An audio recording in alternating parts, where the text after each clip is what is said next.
Welcome to our second part of the IEP series. We are going to be talking about what is the process for an IEP. So going through how to get this initiated, as well as what you can expect during your IEP and the evaluation process. So I wanted to first highlight some changes in 2026, as I know there's been a lot of discussion as to what is happening to the Department of Education. And there's been many proposed changes to IDEA in terms of budget cuts and consolidations of the departments by the current administration. For example, the oversight of IDEA could be moved to the Health and Human Services Department, but none of this has been enacted. And Congress would need to amend the statute in order to transfer this. Could be done through an interagency partnership, though, between the Department of Education and HHS, but there are concerns with regards to this partnership. I'm including two links. One is to the ARC and one is to the CTC USA.com with regards to why moving IDEA could, harm students with disabilities, as well as put some uncertainty into the future of IDEA and all of the ramifications that may have for students with disabilities. Those two links are in my presentation, so you can click through that and read it on your own time. But overall, currently, there are no major IDEA law updates, but more so about how IDEA funds are allocated, such as consolidating that part into consolidating the parts to eliminate separate funding, eliminate specific programming, as well as increase state flexibility for the use of IDEA funds.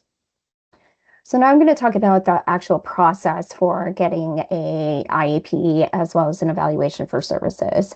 So the first line of defense is through early intervention and going into public schools. So when a child is aging out of EI, the discharge process should also include a transition meeting with the public schools. And your service coordinator should have provided a written referral of a potential eligible child to the local education agency. And this is what gets that process started.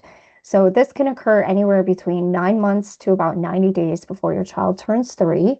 And if your service coordinator has not initiated this, then you as the parent should also reach out and ask for it so that you can help transition your child into public school services.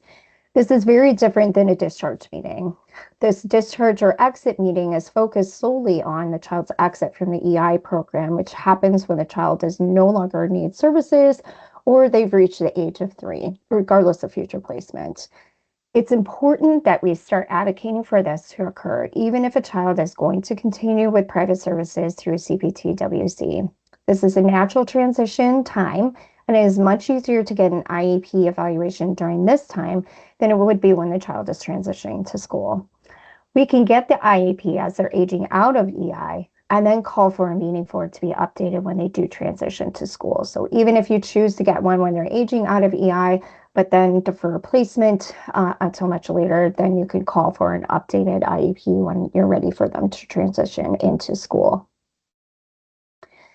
CPS early childhood is now universal. You do not need to be enrolled in early childhood to receive speech services. So this is called a speech-only program.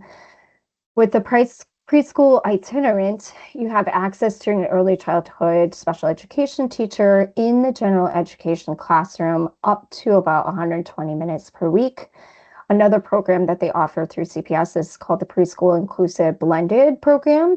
And this provides access to an early childhood special education teacher in the general education classroom up to 500 minutes per week. And then there's a preschool program with intensive support, which is basically a special education preschool classroom. It should be noted that not all of these programs and services listed above are available at all neighborhood schools. So kids might have to be placed in a school that is not within their home district, within their own neighborhood, to ensure that they receive specific free and appropriate public education in the LRE and the services that they need to meet those needs. There's also a process called child find. So let's say your child does not receive an IEP or go through the process for EI or did not receive EI services. Each state must have policies and procedures to ensure that all children with disabilities residing in that state are identified, located, and evaluated. In CPS, they do free early childhood developmental screenings for children between the ages of 0 and 5.11 years old. Once they turn 6, it then goes into a different process, which I'll discuss next. For example, the early childhood developmental screenings are held at the library, and these are just a screener. It's part of this child find, and these screeners locate and identify kids that will need to be evaluated. An evaluation is deemed necessary, they will then get directed to the citywide assessment team for evaluation. It's important also to note that just because your child goes through a screener does not guarantee that they will have an IEP. The purpose is just to determine if a further evaluation is necessary. I've included in my presentation the dates and the regional schedule for the 2026 CPS early childhood developmental screenings for you to review in case you're interested in partaking in this. There's also ongoing assessments of children in general education classes as part of the child find process. You can also do a self-referral. So a parent can also request an IEP. This must be written. I cannot stress this enough.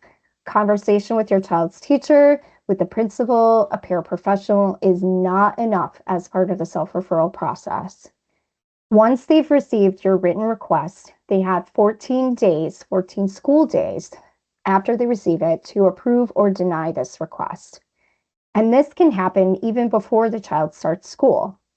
If it's happening before the child is starting school, the parent needs to contact also the Office for Students with Disabilities to get the evaluation process started. And it still must be written. I'm going to share with you an example for a letter for an evaluation. You can also Google, different sample letters that you can use for your evaluation. But this one I've also included in my presentation for you to access and utilize. Basically, it's keeping it very short and sweet. You don't want to go into great detail as to why you're requesting it or what the reasons are. You want to go in and discuss that you are concerned about your child potentially having a disability and needing to have an evaluation as required by the IDEA and state regulations. You will go into a short paragraph that describes 1 or 2 specific reasons why you're asking for this, whether that be their communication needs, their social interactions, their overall academic achievements.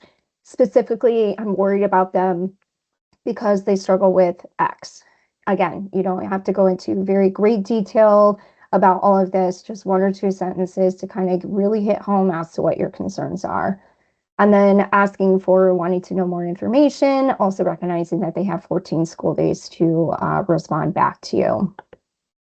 There's also a process called the teacher referral. So once your child is within school, they also can request a child to receive an evaluation.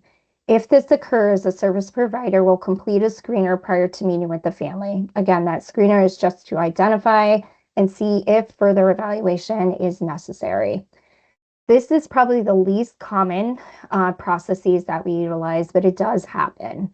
Oftentimes, teachers will go through a process called multi-tiered systems of supports, in which this is a framework used to help support and ensure all students have the supports that they need to be successful within schools. It allows schools to identify students who might need extra supports, and under the system, students will receive support through interventions. Specific type of instruction or guidance is an example. In theory, this would avoid a wait to fail mindset. It should be able to identify why a student is not doing well and what supports they need to be successful.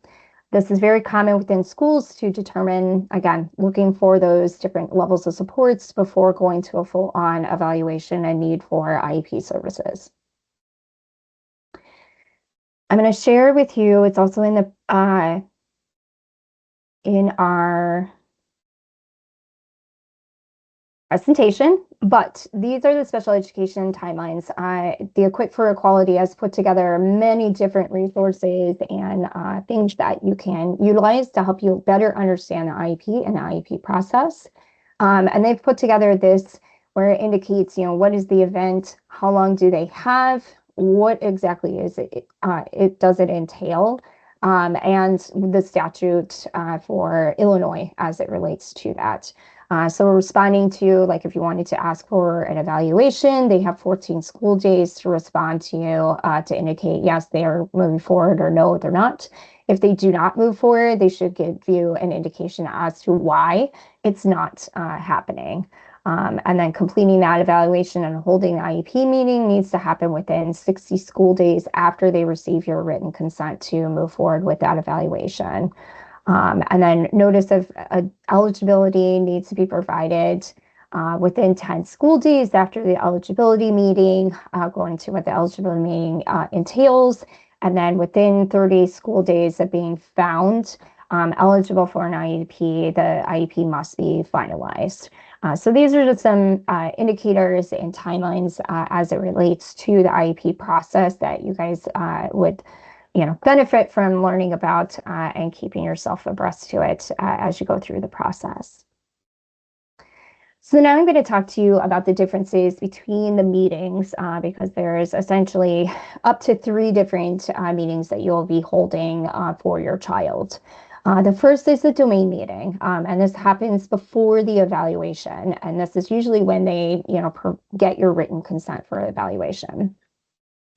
It involves various professionals that are going to be evaluating your child, and it's used to discuss information they already know about your child and determine what areas are going to be assessed.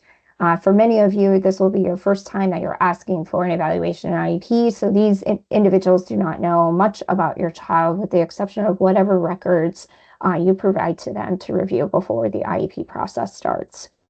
After the domain meetings, then the evaluations will occur, and then the IEP meeting will occur.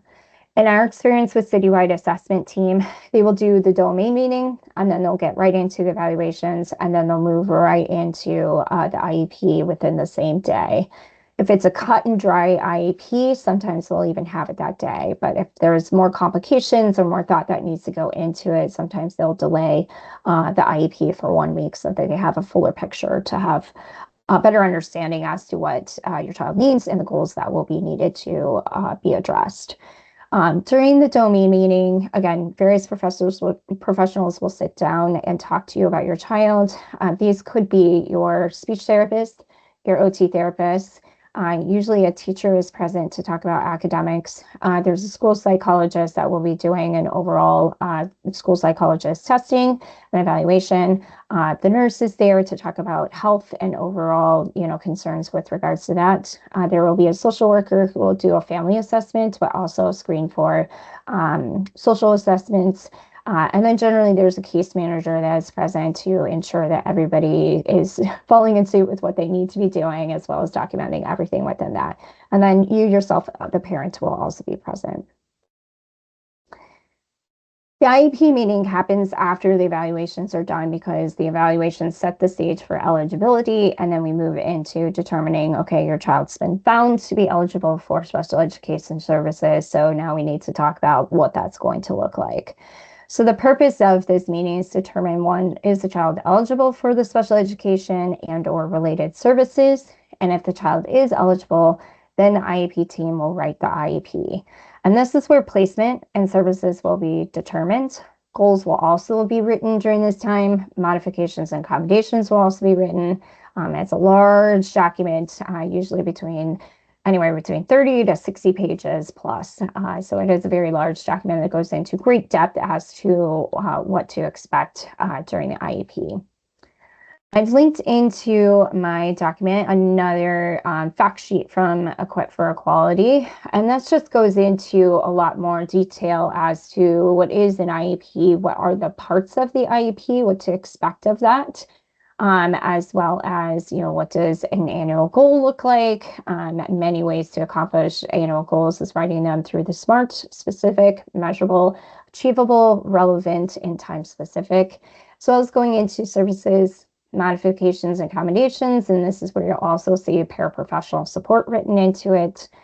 Placement with regards to least restrictive environment. They will not discuss what school your child will be going to, but we'll discuss what that placement will look like. If your child is 14 and a half and older, they'll also have a transition plan. And then there's also a behavior intervention plan if that is marked and deemed necessary. So sometimes you'll see other factors that are written into that, as well as transportation, grades, movement through the curriculum in terms of how do they graduate to the next level, things of that nature. And then it also talks about the IEP team. You as parents can bring anybody you wish to an IEP or an evaluation. It could be, your partner. It could be your child's current therapy team. It could even be your neighbor that lives right next to you that's been caring for your son or daughter and knows them, as well as you do. Anybody that you want to bring to your IEP, you're more than welcome to. The student can also come to an IEP meeting. Usually student processes for them to join is to talk about, what they like at school and what are they good at, and tell them what's hard about school and what they hope they can get help with, which for many of our kids is a struggle for them to communicate this. So some of the parents choose not to have their students be present because they want the focus initially to be hearing what the results are and talking about the goals and programs and services that their child is eligible for, rather than having the student present. But as the student gets older, it is important for their voice to be shared within the IEP process. Your special education teacher and the general education teacher need to be present during the IEP because they need to work in tandem and together to ensure that the special education teacher's goals are in alignment with what a typical kid within gen ed setting should be working on. The administrator, this is usually your case manager for the IEP process, should be present. And then again, there should be other people that may be present, such as other service providers, speech, OT, sometimes PT, social work, nursing, as well as at the initial, at the evaluation results, the school psychologist will be there to talk about the evaluation reports. So that's all linked in there for you to review and look at. As I just discussed, who will be present at the IEP meetings, every service provider that you likely indicated that you need. So if you said that your child just needs Arctic support, and OT most likely won't be there. But if the child has an autism diagnosis, then all service providers may be present. If a service provider cannot be present at your child's meeting, the family must be notified prior to that meeting started. So either another provider will be there to assign and complete the reporting of the results as well as the goals and services, or you can request to reschedule the meeting when the provider is actually available. But overall, there does need to be a general education teacher and a special education teacher or the director of special education present during the IEP meeting to work together. Families will also be assigned a case manager, and this is a representative of the local education agency. Again, someone who's most likely, if you're going through CPS, will be assigned and hired through the school district. And this person will be assigned based on the needs of the child. Case managers are basically responsible for all paperwork, as well as ensuring that the meeting is moving smoothly. If there's any concerns, addressing that as they occur. I'm going to go through the sections of the IEP. The first one is the present levels of performance, and then this moves into, usually moves right into accommodations, modifications, goals and objectives is next, and then service and placement. And then there's other services at the end to talk about with regards to bus transportation, if that's required and needed to get to and from school, extended school year services, as well as your functional assessment and behavior intervention plan if your child requires those services. So the first one to discuss is present level of performance. And this includes information about the academic and the functional performance. And this is updated from the previous year's IEP. It should not be a cut and paste from the last year. If anything, it should reflect on the last year and move into what they're currently doing right now with regards to, what are their strengths and what are their weaknesses. This is also going to be based off of evaluation and assessment results, teacher input, service provider input, and you as the parent. And it sets the stage for the development of the IEP and should be thorough. So this present level of performance is your kind of baseline for the year. and we're going to build upon that with each one. If you see it in the present level of performance as a weakness or an area of need, then there needs to be accommodations, modifications, and or goals and services directly related to helping to achieve that, to make it stronger for the next year. So all kinds of funnels into each other. Goals and objectives should be addressed through the needs that were discussed in the present level of performance, and this must be reviewed and updated annually. However, goals and objectives could be adjusted and reviewed and revised throughout the school year, especially as progress reports come out. Again, you want to use the SMART format when writing goals. You want to make sure that the goal is very specific, it's measurable, it's achievable, it's relevant, and it's time specific. Progress reports should be sent to you each quarter so that you can review, how well your child is doing with regards to the goals and objectives, asking questions of the teacher of like, hey, it looks like they're not meeting this. What is the plan to ensure that, they don't fall further behind? The goals should list both your current academic and your functional performance, and you will see them broken down into long-term and short-term objectives.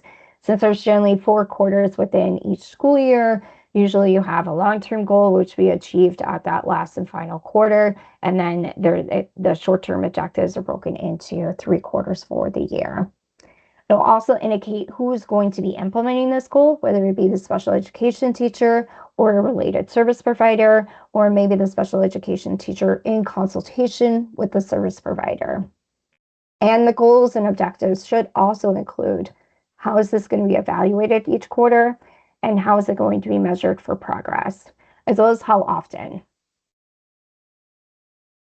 Accommodations and modifications indicate individualized changes to routines the child needs because of their disability to be able to access their education and assessments. For example, an accommodation could look like frequent breaks, assigned seating arrangements, maybe verbal and or written instructions, maybe utilize visuals such as schedule or a token board or first then break board. Social stories, as well as extended time, are all common accommodations and modifications that you can find within an IEP. It will also look at special factors such as assistive technology, visual instruction for those who are visually impaired, behavior needs such as the FA or BIP, linguistic and cultural accommodations. And then you should also note that special training for school staff is also considered in this section for them to be provided these accommodations and modifications.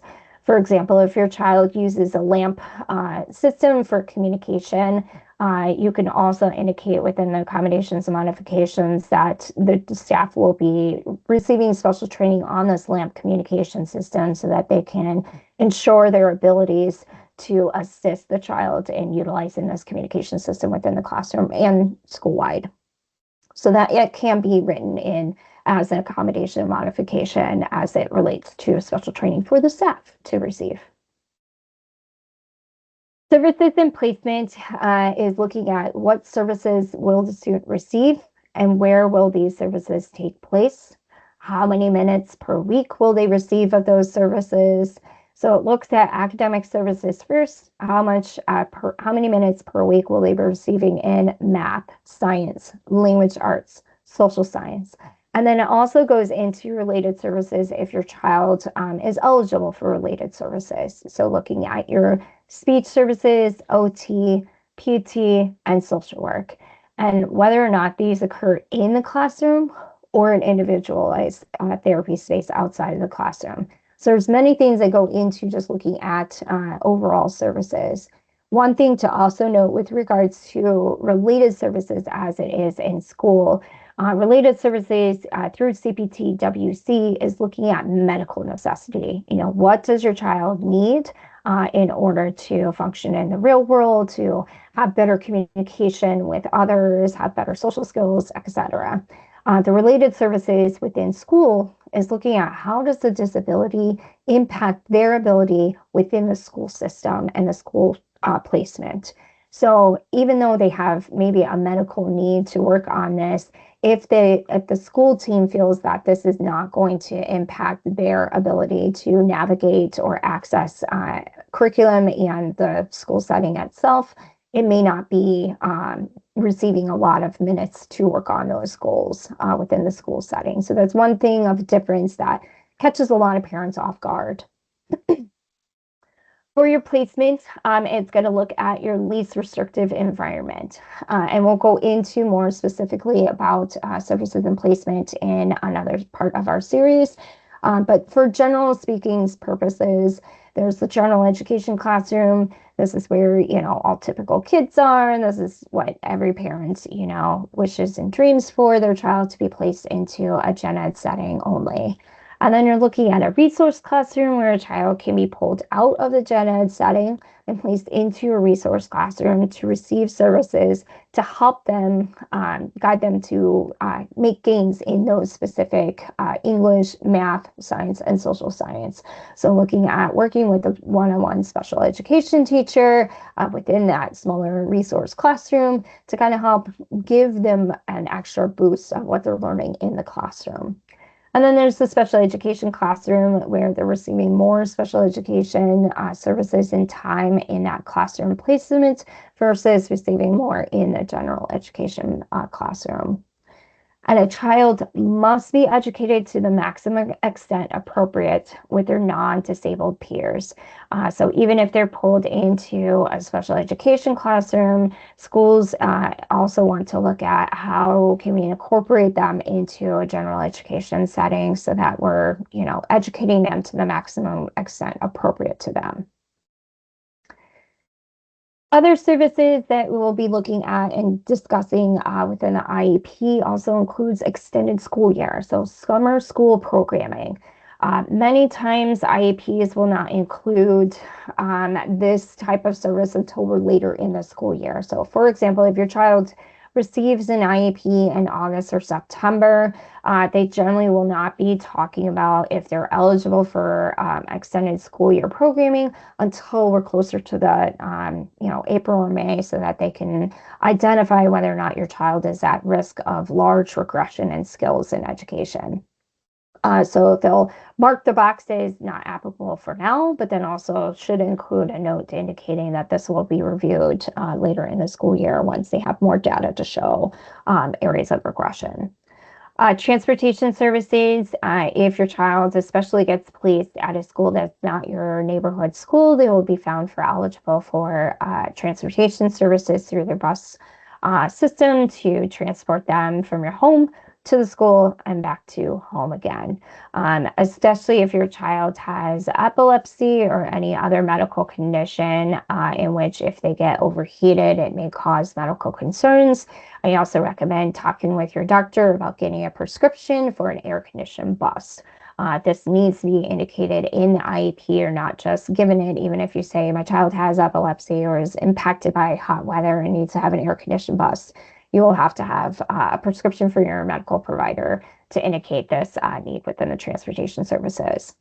You can also elect to not receive bus transportation for your child and transfer your child to and from school on your own for those non-neighborhood schools. Transition plan for those who are 14 and a half and up will receive a transition plan. This is to discuss what services and programs your child may be, transitioning to once they graduate high school or turn 22, whichever comes first. Your child should be part of these transition plan meetings to discuss, what do you want to do and what skills do you find that you're really strong at and what areas are you still having trouble with, so that the team can work together to ensure that these are appropriate within transition services. Behavior intervention plan if your child engages in behaviors that either due to safety or impacts others around them in terms of accessing their educational environment. They may be eligible for a behavior intervention plan. Many of our children, when they get their initial IEPs, this part may be marked as no, that they're not eligible or their behaviors are not of the level that they require in FA and BIP. However, this should be noted somewhere in the IEP, whether it's within the parent concerns or the present level of performance, any behavioral concerns, and that they should, once the child is within the school and has adjusted to the classroom, do an FA or BIP to indicate need for those programs. And then special equipment or services, this will also be indicated usually within the modifications accommodations. So assistive technology, if your child uses a communication device or a button or anything of that nature to help communicate their wants and needs, this will be indicated in the special education or equipment and services section within the accommodations modifications. Or if they have any medical services that require nursing, for example, maybe they need to go and get their glucose checked because they have diabetes, or maybe they take a midday dosage of some medication for behavioral needs, that would be within the nursing accommodations and modifications. If your child does receive medical services at the school, they will also have those minutes on the IEP for the nurse to provide. And again, just as a note that I just made, ESY may not be determined at the IEP, depending on the timing of the IEP, because they need some data to present and show that there's a need based on chance of regression. If you should have any questions, you can feel free to email me at natalie.wit-deutsch@cptwc, and I'd be happy to help you through this journey through the IEP process. I hope that you have a great day.